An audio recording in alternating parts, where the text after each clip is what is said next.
Kita hidup berjiran ini kalau boleh kita buat tu. Kadang-kadang ada perkara yang mungkin tak dipesan oleh jiran, namun kita melihat perkara itu mungkin satu perkara yang tidak baik, ataupun satu perkara yang tu mungkin mendatangkan kemudaratan kepada keluarga tersebut. Eloklah kita ini bermurah hati untuk kita membantu. Bismillahirrahmanirrahim. Assalamualaikum warahmatullahi wabarakatuh. Alhamdulillahirabbil alamin, wassalatu wassalamu ala asyrafil anbiya'i wal mursalin wa ala alihi wa sahbihi ajma'in. Amma ba'du. Alhamdulillah, syukur kepada Allah Subhanahu wa taala masih lagi kita dapat bertemu pada hari ini.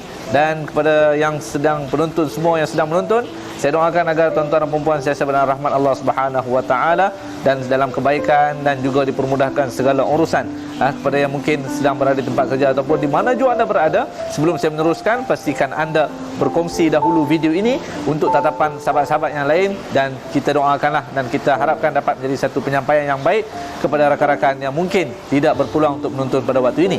Okey, pada hari ini kita nak bicara tentang satu perkara, iaitu berbuat baik kepada jiran.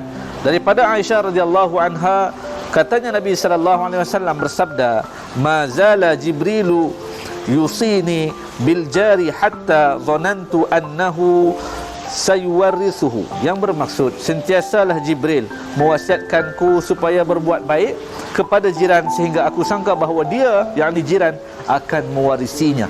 Riwayat Bukhari, Muslim, Abu Daud, At-Tirmizi, Ibnu Majah dan riwayat Ahmad. Allahu Akbar. Tuan-tuan dan puan rahimakumullah, hari ini kita berjiran dengan pelbagai bangsa, jenis, kaum dan sebagainya, dan pelbagai kategori.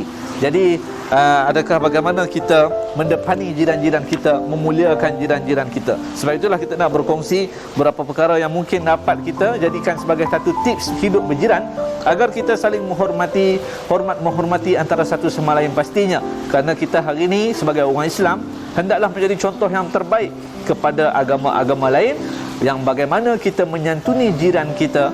Daripada kita duduk di situ sejak mula, mungkin kita akan berubah jiran kanan dan kiri, atas dan bawahnya. Namun dapatlah kita kongsi sedikit sebanyak bagaimana apa yang mungkin dapat kita kongsikan pada hari ini. Yang pertama, kita berihsan kepadanya tanpa menyakitinya. Kita hidup berjiran ini kalau boleh kita buat tu. Kadang-kadang ada perkara yang mungkin tak dipesan oleh jiran, namun kita melihat perkara itu mungkin satu perkara yang tidak baik, ataupun satu perkara yang tu mungkin mendatangkan kemudaratan kepada keluarga tersebut. Eloklah kita ini bermurah hati untuk kita membantu. Sebagai contoh, kita lihat ada satu kisah yang berlaku bagaimana seorang jiran yang jiran Melayu berjirankan dengan berbangsa India, yang mana dia sangat-sangat terharu bila mana dia melihat CCTV bila dia pergi waktu di tempat kerja, jirannya itu sedang berusaha untuk mengubah pakaian yang sedang dijemur, dan pada waktu itu juga sebenarnya hujan sudah mula turun untuk membasahi bajunya. Dan apa yang dilakukan oleh jiran tersebut, dia berusaha untuk mengubah pakaian ampaian tersebut daripada disimbahi hujan ataupun dikena hujan, untuk tarik masuk ke dalam rumah. Dengan caranya lah pakai besi dan sebagainya, dia tak masuk ke dalam sebab pintu berkunci.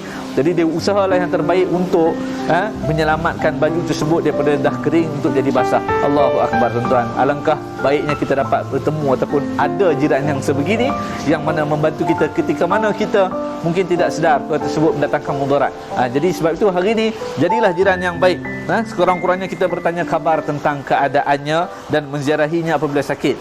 Dan seterusnya kita memberi salam. Pastilah kadang-kadang jumpa sisih nak pergi kerja, nak naik kereta dan sebagainya, apa salahnya kita memberi salam, menegur sapa. Mudah-mudahan dengan teguran kita itu mendoakan beliau juga untuk dipermudahkan segala urusan dan juga sampai ke tempat kerja dengan selamat. Okey, seterusnya boleh juga kita memberi hadiah kepadanya sekalipun dia tidak minta sekalipun, tidak berhajat sekalipun, tapi kita memberi. Sifat memberi kita itu dapatlah kita memupuk kasih sayang antara kita dengan jiran, dan mudah-mudahan dapat menggerakkan ukhuwah silaturahim antara jiran kita. Dan seterusnya memperelokkan layanan jika dia mengunjungi kita. Kadang-kadang mungkin ada perkara kecil yang berlaku, kadang dia datang ke rumah tu, kita santunilah sebaik mungkin. Janganlah kita berburuk sangka kepada sesiapa sahaja. Mudah-mudahan Allah pelihara kita agar kita sentiasa menggerakkan ukhuwah dan menjaga jiran kita. Dan seterusnya menahan daripada menyakiti dan sabar atas kejahatannya. Kadang-kadang ada juga yang berjiran dengan orang yang mungkin tidak berapa friendly ataupun tidak baik menyantuni kita. Ada jiran juga yang mungkin mengkhianati kita, mungkin ada melakukan perkara yang tidak baik pada dan di rumah kita. Jadi sebab itulah kita haruslah anggaplah itu sebagai ujian dan kita mendoakan agar ia kembali ke pangkal jalan. Mudah-mudahan dia menjadi jiran yang baik, seperti mana mungkin setiap apa perlakuannya itu Allah melihat, dan pasti Allah juga akan memberi balasan. Seperti mana yang kita fahami, Allah itu adil. Setiap perkara yang kita buat di muka bumi ini akan dibalas. Jika dibuat baik akan dibalas baik, jika dibuat jahat maka itulah yang sebaliknya akan berlaku. Dan seterusnya kita mengucapkan tahniah kepada jiran kita jika mendapat kebaikan, dan juga kita mengucapkan takziah jika dia ditimpa musibah, dan seterusnya kita mengiringi jenazahnya apabila meninggal dunia. Itulah tuan-tuan, kita hari ini tidak pasti siapa yang akan pergi dahulu antara kita dengan jiran kita mungkin, namun apa yang berlaku itu sudah ditentukan. Mungkin hari ini kita rasa kita hari yang kita tidak mengetahui, itulah hari yang terakhir kita bersama jiran. Itulah mungkin hari terakhir kita solat di surau bersama jiran. Itu mungkin hari terakhir untuk kita menegur jiran kita. Mungkin esok kita belum bertemunya, sama ada kita yang pergi dahulu ataupun dia telah dijemput oleh Allah Subhanahu Wa Taala. Apa-apa pun, buatlah kebaikan sebagaimana kita mampu, dan kita santunilah jiran kita sebaik mungkin. Mudah-mudahan santunan kita itu mendapat keberkatan dan juga balasan daripada Allah yang terbaik, agar kita dimasukkan dalam syurga Allah Subhanahu Wa Taala.